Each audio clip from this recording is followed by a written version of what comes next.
Assalamualaikum warahmatullahi wabarakatuh. Karomah dan kesaktian nyata Sunan Gunung Jati atau Syekh Syarif Hidayatullah memang tidak diragukan lagi. Beliau adalah waliullah yang berjuang di tanah Cirebon, Jawa Barat. Banyak kisah nyata beliau yang tertulis di dalam buku Bapak Tanah Sunda Tanah Cirebon. Wallahu a'lamu bishawab. Lalu seperti apa kisahnya? Tonton video ini sampai selesai. Dikisahkan sewaktu di negara Mesir, Syekh Syarif Hidayatullah sang putra Raja Mesir sedang sendirian di dalam gedung perpustakaan. Beliau membaca kitab Ushul Kalam dengan serius hingga mampu menyerap isi kitab tersebut. Setelah membaca kitab inilah beliau termotivasi ingin sekali berguru kepada Rasulullah SAW. Walaupun kenyataannya Rasulullah telah lama wafat. Dengan tekad dan niat yang kuat, Syekh Syarif Hidayatullah segera keluar dari gedung perpustakaan, lalu menghadap ibundanya untuk meminta izin. Beliau berkata, "Ibu, aku mohon izin untuk berguru kepada Rasulullah SAW dan mau mencarinya." Sang ibunda pun lalu merangkulnya dan berkata, "Wahai putraku, ketahuilah bahwa Rasulullah sudah wafat, bahkan sudah turun ke 22 kepadamu. Bergurulah kepada aulia dan para ulama mana sajalah yang kau sukai, tapi janganlah kamu mencari guru yang sudah tiada." Syekh Syarif Hidayatullah pun memaksa dan mohon pamit untuk meneruskan perjalanannya pada tanggal 5 Jumadil Awal tahun 1466 Masehi. Sang ibu hanya bisa menangis gelisah karena ditinggal oleh sang putra kesayangannya. Suatu malam, ibu beliau bermimpi bertemu almarhum sang ayah dan berkata, "Hai istriku, ikhlaskanlah, percayalah kepada Allah. Mudah-mudahan putramu karena ini bisa menjadi lebih baik. Sebaiknya engkau berdoa kepada Allah SWT. Bukankah kamu dahulu ingin mempunyai putra waliullah yang tinggi derajatnya?" Setelah bangun dari mimpinya, sang ibu segera bertaubat dan berdoa serta memuji kepada Allah SWT. Suatu hari, Syekh Syarif Hidayatullah sedang berjalan naik turun gunung, masuk keluar hutan. Lalu tiba-tiba beliau bertemu dengan naga saka yang sangat besar sekali. Bisanya menyala-nyala seperti api sehingga menghadang perjalanan beliau. Sang naga bertanya, "Hai anak muda, siapa kamu dan apa maumu ingin berjumpa denganku di sini?" Lalu Syekh Syarif Hidayatullah menjawab, "Wahai naga, aku adalah putra Raja Mesir. Aku ingin berguru kepada Rasulullah SAW." "Wahai naga, kenapa kamu bisa berbahasa manusia?" Sang naga pun berkata, "Aku adalah Yamlika yang berasal dari neraka ketika waktu zaman Nabi Sulaiman alaihissalam. Janganlah kamu ke Mekah dan ke Madinah karena Rasulullah sudah wafat sejak lama. Kalau kamu sungguh-sungguh ingin bertemu Rasulullah, berjalanlah ke arah barat menuju Pulau Mejeti. Dan ini cupu manik aku wariskan kepadamu. Terimalah. Benda ini kalau diterawangkan akan mengetahui hal yang gaib, bisa menjadi obat, bisa menghidupkan orang mati." Setelah menerima pusaka dari naga, Syekh Syarif Hidayatullah semakin mantap dan segera pamit meneruskan perjalanannya ke arah barat dengan selalu berserah diri kepada Allah SWT. Di tengah perjalanan, tiba-tiba beliau bertemu dengan seorang pendeta. Sang pendeta pun bertanya, "Hai anak muda, sedang apa kamu di sini dan kemana tujuanmu?" Syekh Syarif lalu menjawab, "Saya adalah putra Raja Mesir, Hidayatullah namaku. Aku ingin berguru kepada Rasulullah." Pendeta lalu berkata, "Apa kamu belum tahu kalau Nabi Muhammad itu sudah wafat berabad-abad lamanya? Lebih baik kita berziarah saja ke makam Nabi Sulaiman di bulan Mejeti." Syekh Syarif Hidayatullah pun menuruti ajakan pendeta. Tidak lama kemudian, beliau dihadang kembali oleh ular naga yang besar. Sang pendeta pun gemetar sambil berkata, "Hidayatullah, bagaimana kekuatanmu menghadapinya?" Syekh Syarif Hidayatullah pun berkata, "Hai naga, minggirlah, beri kami jalan. Aku adalah putra Raja Mesir yang mau berziarah ke makam Nabi Sulaiman." Sang naga berkata, "Hai anak muda, aku izinkan. Namun saya minta air susu agar aku kenyang. Apabila aku mabuk kekenyangan, maka akan keluar dari telingaku mustika. Ambillah untuk tumbal atau penolak agar bisa selamat dari bahaya."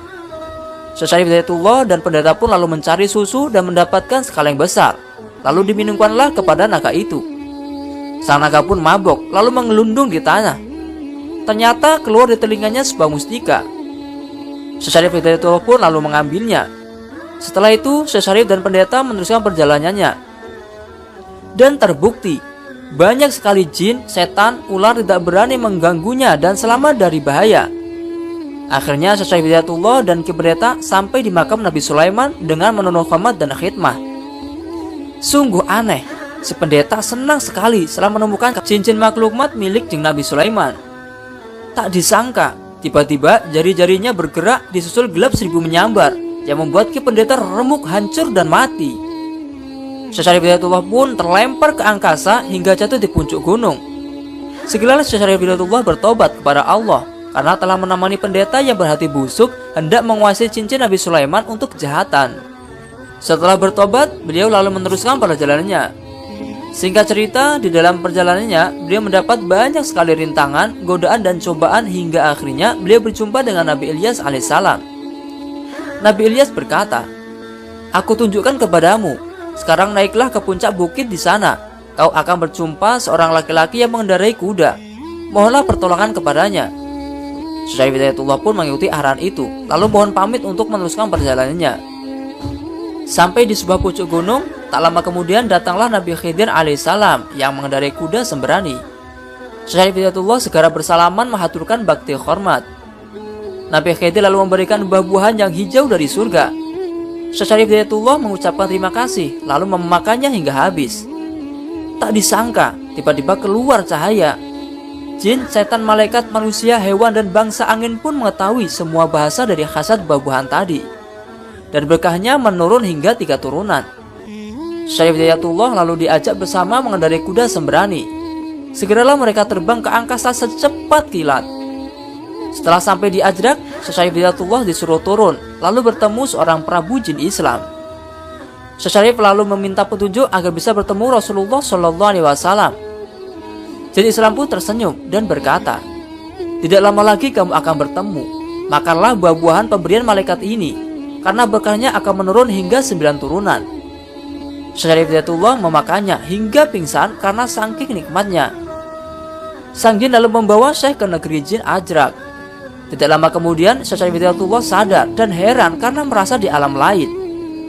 Dia pun melihat arwah orang-orang yang mati perang Sabil dan orang-orang yang ahlul ma'rifah. Syekh Hidayatullah lalu bercakap-cakap dengan semua arwah agar mendoakan beliau mencapai tujuannya. Syekh Hidayatullah segera bersemedi, mengheningkan cipta, menyerahkan diri kepada kehendak ilahi.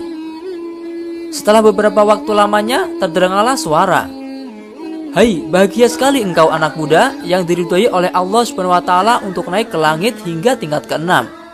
Besar sekali kemauanmu ingin bertemu Nabi Muhammad SAW." Waktu itu tanggal 28 Rajab tahun 1466 Masehi, waktu Mi'rajnya Syekh Hidayatullah ke langit bertemu Rasulullah. Terharu nikmat tiada tara, yang terlihat di hadapannya cahaya Rasulullah yang sangat agung bagai meliputi 7 dunia. Syekh Syarif lalu bersujud. Lalu terdengarlah suara di balik cahaya itu, "Janganlah engkau sujud kepada semua yang baru, sujudlah kepada Allah." Nabi Muhammad lalu memberi nasihat dan berkata, "Aku beri kamu gelar insan kamil dan menduduki jabatan sebagai wali kutub. Sebagai wakil mutlakku, tidak adanya nabi yang adanya aku wali kutub. Tidak adanya aku, ya adanya kamu. Bahkan tidak ada wujud dua, dan kamu gelarkanlah agama Islam. Rukunnya 5 perkara, syahadat, sholat, puasa, zakat fitrah, naik haji bagi yang mampu. Dan patuhilah apa yang tersebut dalam Al-Quran. Dan ingat, kau jangan mengunggul-unggulkan, menghebat-hebatkan tanpa amal kebajikan. Dan bergululah kamu seperti kebiasaan di dunia, dan baik-baiklah dalam melakukan perbuatan." Syekh Hidayatullah lalu mengucapkan terima kasih atas nasihat Rasulullah dan pemberian gelar insan kamil. Beliau pun turun dari langit ke-6 terus sampai ke langit pertama. Beliau berpamitan dengan mengucapkan salam. Para anbiya dan para malaikat pun membalasnya. Lalu beliau turun dengan mengendarai awan putih hingga sampai di keraton Ajrak. Lalu meneruskan perjalanannya mengendarai meligai emas dengan diiringi oleh jin Islam sedomas sebanyak 80 dan pati osat asid. Tak lama kemudian, beliau sampailah di kota Mesir pada nisfu Sa'ban pada tahun 1466 Masehi. Lalu beliau datang di hadapan ibundanya. Segeralah sang ibu merangkulnya sambil menangis karena rindu sekali terhadap anak kesayangannya. Wallahu a'lamu bishawab. Nah, itulah sekilas kisah luar biasa Syekh Syarif Hidayatullah atau Sunan Gunung Jati. Terima kasih telah menonton video ini, semoga bermanfaat dan dapat menambah rasa iman kita kepada Allah Subhanahu wa taala. Jangan lupa tinggalkan jejak dengan cara klik like, subscribe, share, dan komen ya, agar channel ini sebagai asset dalam mendakwahkan kisah-kisah Islam. Wassalamualaikum warahmatullahi wabarakatuh.